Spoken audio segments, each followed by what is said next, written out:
अभी तो नीले पड़ने वाले तो शुरू ही किया आंदोलन। तुमने लखनऊ में लाठीचार्ज किया, तुम उड़ीसा में लाठीचार्ज कर दो, इतनी बड़ी जनसंख्या में आएंगे कि पूरे देश की व्यवस्था ठप कर रख देंगे, रास्ता नहीं मिलेगा जाने का। जी बात लागू ना हुआ।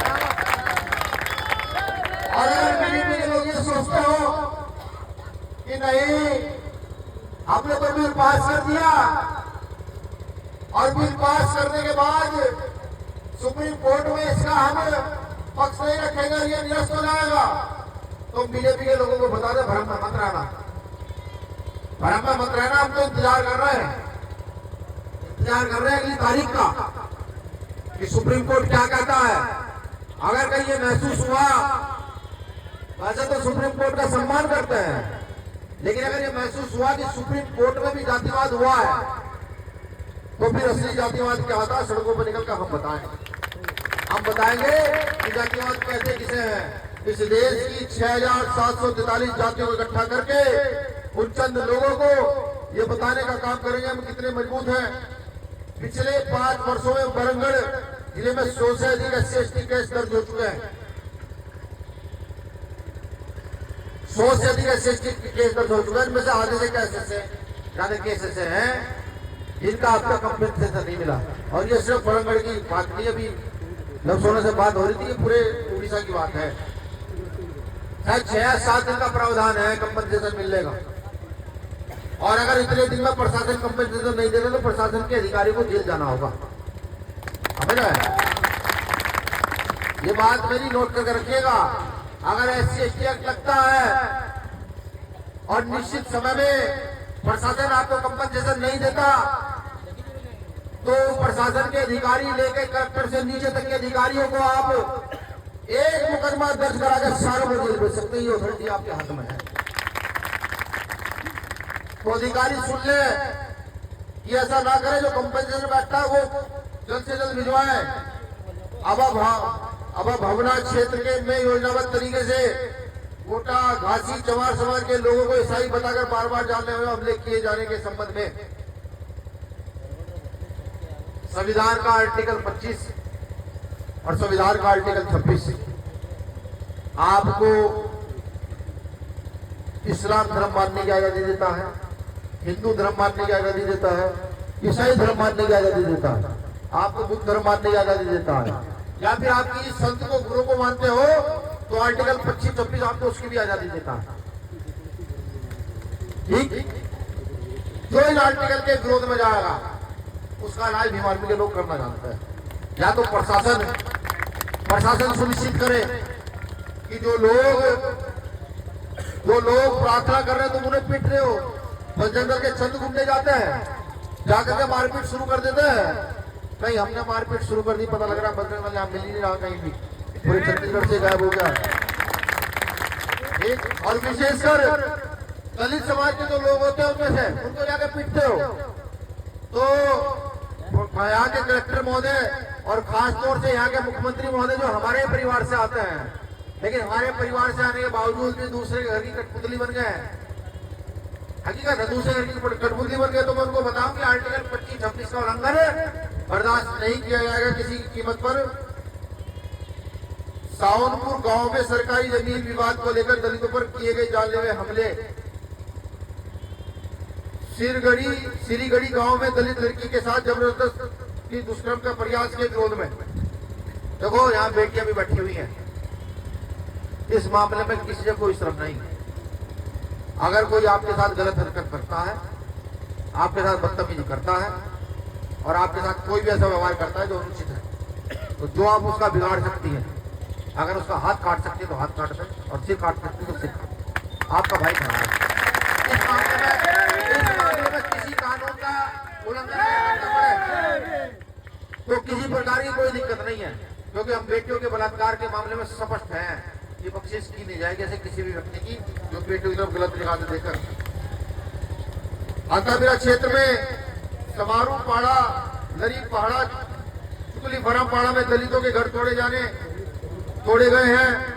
पुलिस प्रशासन में एक परिवार के व्यक्ति की हत्या हुई है। कुछ लोगों ने एक बच्ची के साथ सामूहिक बलात्कार किया है।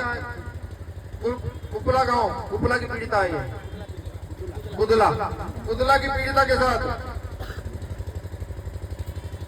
सिंदरवाल में दलितों पर हुए अत्याचार, बंदा गांव में दलित परिवार पर हुए जानलेवा हमला, भड़ी गांव में दलितों को बेदखल किए जाने के विरोध में, पड़ोली पाली में दलितों को पानी पीने से वंचित किए जाने के विरोध में, शहरा पाली में बाल काटने को लेकर दलितों के जातिगत अपमान करना, बदमपुर उन्नीस हॉस्टल में छात्र की हत्या के विरोध में, मैडी विजयपुर कुंटी जी गिरिजल में हुई हत्या में दलित अत्याचार, बड़दरा में हुई दुष्कर्म, पाट पुलुदा में हुई दलित हत्या, बडोल में सुमी बाग के प्रति सरकार की उदासीन रवैया, चंजरकेला में हुई दलित हत्या, अताबीरा सिब्बती में दलित सरपंच पर हुए हमले, राण सोवा में हुई जातिगत टिप्पणी, दलित विरोधी असामाजिक तत्वों द्वारा बाबा साहब अम्बेडकर का लगातार अपमान और यूसीजी के समर्थन में। ये सब जानते हैं मैंने जो पढ़ा ये क्या है, बुरा तो नहीं मानोगे कुछ गलत क्या था। ये जो मैंने पढ़ा है, ये अत्याचार है, ये हत्याएं हैं, बलात्कार है, रेप है, इसका कारण कहीं ना कहीं हम ही लोग हैं। इस देश का SC/ST OBC इसका कारण है। कितने % है यहाँ बहुजन समाज के लोग? 94। एक आंकड़ा सीधा समझाना। इस बार केंद्र की सरकार लगभग 40 से 45% वोट लेकर आई है। उससे पहले ये आंकड़ा कम था, 35 से 40-42 के बीच में था। उससे पहले ये आंकड़ा उससे भी कम था। समझ रहे? यहाँ 100 वोट में से 95 वोट हमारे हैं, 94 वोट। सरकार किसकी है? किसकी सरकार है? हमारी सरकार है। बीजेपी की। क्या बीजेपी ने कभी तुम्हारा पहले साथ दिया है? बीजेपी के लोगों ने कभी ये कहा है कि भाई आगे दलित आदिवासी पिछड़ा उत्थान करके आगे क्यों बढ़ जाए? उन्होंने कभी ये सोचा कि तुम्हारे बच्चे अच्छे स्कूल में पढ़ लें? नहीं सोचा ना। सोचो कि जिनके पास 94 वोट है वो मांग रहे हैं कि हमें न्याय दो, और जिनके पास 5 वोट है वो राजा बन के इस प्रदेश में घूम रहे हैं, सारी व्यवस्था उनके यहाँ। बताओ बेवकूफ कौन है? वो है यहाँ, हम बेवकूफ है ना। डॉक्टर बाबा साहब अम्बेडकर ने संविधान में आपको एक खूबसूरत चीज और दी, जहां उन्होंने मौलिक अधिकार दिए, समानता दी, जहां उन्होंने बोलने की आजादी दी, जहां धार्मिक स्वतंत्रता, शैक्षिक स्वतंत्रता दी, उससे ऊपर उन्होंने एक अधिकार आपको ऐसा दिया कि अगर आपने उस अधिकार का सही प्रयोग कर लिया होता और आप उस अधिकार को जान जाते, तो मैं ये कहता हूं आज आप मांगने वाले नहीं, देने वाले बन जाते। लोग कहते आओ हम हमारे पास आओ, हम तुम्हें न्याय देंगे। उस अधिकार का नाम है मताधिकार, जो आर्टिकल 326 के तहत आपको दिया जाता है। आर्टिकल 326 कहता है जिसकी उम्र 18 से ज्यादा हो गई है, जो 18 वर्ष का हो गया है, उसको वोट डालने का अधिकार दिया जाता है। वो किसी जात, किसी धर्म, किसी वर्ग, किसी वर्ण का क्यों ना हो। लेकिन हमने इस अधिकार का प्रयोग तो किया, लेकिन कभी ये नहीं सोचा कि इस अधिकार का प्रयोग हम अपने मूवमेंट के लिए, अपने आंदोलन के, अपने लोगों के लिए करें। हम टूटे रहे, कभी आदिवासी दलितों से भिड़ते रहे, दलित पिछड़ों से भिड़ते रहे, पिछड़े अल्पसंख्यक से भिड़ते रहे। और वो एक कहानी जो पढ़ते थे बचपन में कि दो बंदर को कहीं से गुड़ मिल गया, बंदर ने कहा भाई ये कैसे खाया जाएगा? तो पहुंचे लोमड़ी के पास। समझ रहे मैं क्या कह रहा हूँ? वो पहुंचे लोमड़ी के पास और लोमड़ी को कहा ये पकड़िए गुड़, इसे हमें बांट कर दे दीजिए। लोमड़ी ने एक टुकड़ा छोटा किया, एक बड़ा किया, कहने ओ इधर तरफ ज्यादा हो गया। तो लोमड़ी ने एक टुकड़ा तोड़ा और खा लिया, फिर दूसरा टुकड़ा बड़ा हो गया, फिर उधर से तोड़ा खा लिया। तो धीरे धीरे करके सारा गुड़ खत्म हो गया। बंदरों के हाथ क्या लगा? कुछ नहीं। बंदर चाहते तो उसको अपने आप ही बांट सकते थे। आज हमारी परिस्थिति इस देश में कोई हो गई है कि जब हम अधिकार चाहिए कि यूसीजी पर बिल तो आ गया यूजीसी पर, लेकिन जब इसके लागू करने की बात आई तो चंद लोग सड़क पर निकल के इसको रुकवा देते हैं, और अब बहुसंख्यक लोग जिनका अपमान बड़े पैमाने पर होता है, अब घरों में बैठे रहते हैं। क्यों? समझो, बाबा साहब अम्बेडकर इतने अधिकार देकर गए, अधिकार को समझो, इस वोट के अधिकार को समझो, इसको समझो, अपनी सत्ता स्थापित करो अपनी, फिर खुद तय करना खुद सोचना कि क्या रेट आटे का लगाना है, क्या दाल के भाव तय करने हैं, क्या चीनी के भाव तय करने हैं, ये खुद तय करना। अगर अपनी सत्ता बना लोगे तो खुद तय करोगे कि इस देश में प्राइवेट स्कूल रहेंगे या नहीं रहेंगे, इस प्रदेश में प्राइवेट स्कूल रहेंगे या नहीं रहेंगे, ये आपको तय करना होगा। क्या खुद की सरकार बना लोगे तो फिर एसएसपी की हिम्मत नहीं कि वो गांव-गांव जाकर पुलिस लगाकर गांव वाले को आने से रोक दे। पुलिस एसएसपी खड़ा होकर जाएगा, शायद सम्मान बुलाकर यहाँ लाएगा, सभा में तुम्हारा नेता आ रहा है, चलो मैं तुम्हारे सामने करके दूंगा। इतनी हिम्मत नहीं अगर अपनी सरकार हो। अगर अपनी सरकार होगी, कलेक्टर एक पैर पर खड़ा रहेगा, तुम्हें समस्या आने से पहले कलेक्टर कहेगा बताइए तुम्हारी समस्याओं का समाधान करने। अगर अपनी सरकार होगी तो मैं ये बात किस लिए बता रहा हूँ कि जब मैं छोटा था 20-22 साल की उम्र थी तो मुझे ये कहा जाता था बेटा मंच पर तो जाना, राजनीतिक बात मत करना। अब समझ आता है क्यों कहा जाता था, क्योंकि मनवादी व्यवस्था के लोग जानते हैं कि अगर इस समाज के पढ़े लिखे लोग राजनीतिक बात करने लगे तो ये बहुत जल्द इस देश में अपना झंडा बुलंद कर देंगे, अपना डंडा बुलंद कर देंगे और फिर कोई बलात्कारी जेल के बाहर नहीं रहेगा। कोई कस्टडी में मरा हुआ व्यक्ति पुलिस प्रशासन के द्वारा की गई हत्या तो पुलिस को भी जेल जाना होगा। जो हमारी छीनी हुई जमीनें हैं, बेटे को जो पार किया गया सबको जेल जाना होगा, ये वो जानते हैं। इसलिए मेरे भाइयों, इसमें कोई दो राय नहीं कि जब तक आपकी अपनी शासन सत्ता नहीं होगी आपको न्याय लड़कर मिल सकता है, दूसरा कोई तरीका है नहीं। ये इतनी सारी घटनाएं एक ही जिले की है, एक ही जिले की घटनाएं हैं। अब सोचिए हर घटना में, हर घटना की मैंने बारीकी देखी, किसी को कंपनसेशन नहीं मिला, किसी की गिरफ्तारी नहीं हुई है। अभी हमारे साथी आए थे 600 किलोमीटर दूर से, बता रहे थे प्रधान वहां पे सरपंच है, सरपंच ही बोलते हैं, सरपंच है, उनको पीटा गया, उनके बेटे की भतीजे की टांग को इतना किया गया, उसकी टांग कटी, आज तक गिरफ्तारी नहीं हुई। और जो सरपंच है उनकी पत्नी, उनको रात को 10 बजे ले जाकर जेल पर बिठा दिया गया। मैंने कहा वैसे उनको कि आप तैयारी करो, मैं देखूंगा कि कौन सा कलेक्टर है, किसकी औकात होगी है जो रात को 10 बजे हमारे सरपंच को बिठा देता है। तो ये मैं इसलिए समझा रहा हूं कि हमें समझना जरूरी हो गया है। वो लोग हमारा दमन करते रहेंगे। अब तो उन्होंने स्कूलों का भी स्ट्रक्चर बदल दिया है। प्राइवेट स्कूलों की फीस इतनी महंगी कर दी, हमारा बच्चा पढ़ ही नहीं सकता। और प्राइमरी स्कूल में वो हमें मिड डे मील के तहत खिचड़ी बांटते हैं, दाल भात देते हैं। कहां से पढ़ेगा हमारा बच्चा? लगता है आपको आपका बच्चा बड़ा होकर डॉक्टर इंजीनियर बन जाएगा? हिम्मत नहीं है। दूसरा, उन्होंने नशा सस्ता कर दिया। आपके घर घर तक वो नशा लेकर चले गए। आप नशा कर रहे हैं और अपना ही नुकसान कर रहे हैं। बताओ, आने वाली नस्लें क्या कभी राजा बनने के विषय में सोच पाएंगे? क्या भगवान बिरसा मुंडा जब लड़े होंगे तो उन्होंने सोचा होगा कि मेरी कौम ऐसे नाकारा हो जाएगी, जब लड़ने का समय होगा बैठी रहेगी, कुछ नहीं करेगी? क्या डॉक्टर अम्बेडकर ने सोचा होगा जिन लोगों के लिए मैं मर रहा हूं, अपने बच्चों की कुर्बानियां दे रहा हूं, वो लोग अपने अधिकारों के लिए भी लड़ना पसंद नहीं करेंगे? क्या सोचा होगा? सोचो, इस बात को आत्मसात करोगे। नशे को छोड़ो, किताबों को पकड़ो और अपने हक अधिकार जानो। संविधान में क्या लिखा है ये पढ़ना शुरू करो। और जब कोई अधिकारी बात करे तो उसके मुंह पर फटाफट करके बोलो, सुन तू नौकर है, नौकर है, मालिक बनने का प्रयास। जब तक जानकारी हासिल नहीं करोगे तो हम ऐसे ही पीटते रहेंगे, ऐसे ही छीनते रहेंगे। मैं तो गर्व करता हूँ भाई, चंद्रशेखर आजाद पर अकेले सांसद तो है समाज के, लेकिन मामला चाहे छत्तीसगढ़ का हो, मामला चाहे झारखंड का हो, मामला चाहे उड़ीसा का हो, मामला चाहे तमिलनाडु का हो, मामला चाहे जम्मू कश्मीर का हो, मामला चाहे यूपी बिहार का हो, ऐसा कोई मामला नहीं उनके पास पहुंचे तो उठा देना हो बड़ी मजबूती से।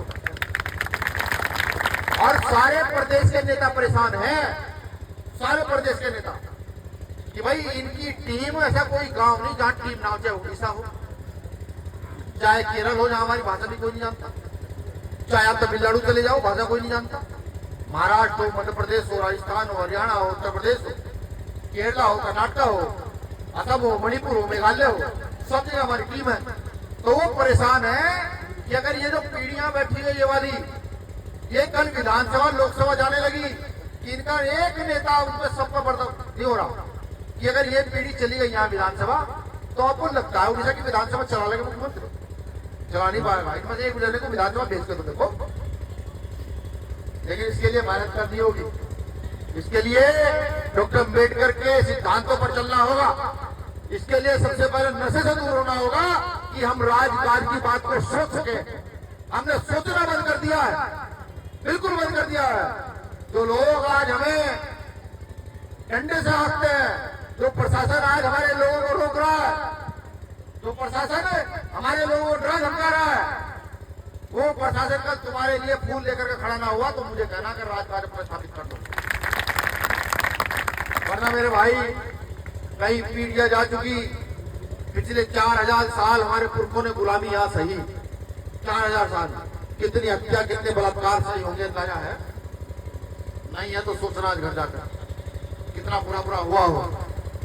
और अगर समझ आ जाए कि नहीं वाकई सही बात है, भाई आए थे ये कह रहे थे, तो फिर आज ही से काम पर लग जाना, आज ही से। और मैं बता दूं यहाँ कलेक्टर साहब को, एसएसपी साहब को, साहब आपने कार्यक्रम में जितनी शक्ति लगानी थी फेल करने के लिए लगाई, शुक्रिया आपका। लेकिन मैं फिर आऊंगा 1 महीने 2 महीने बाद।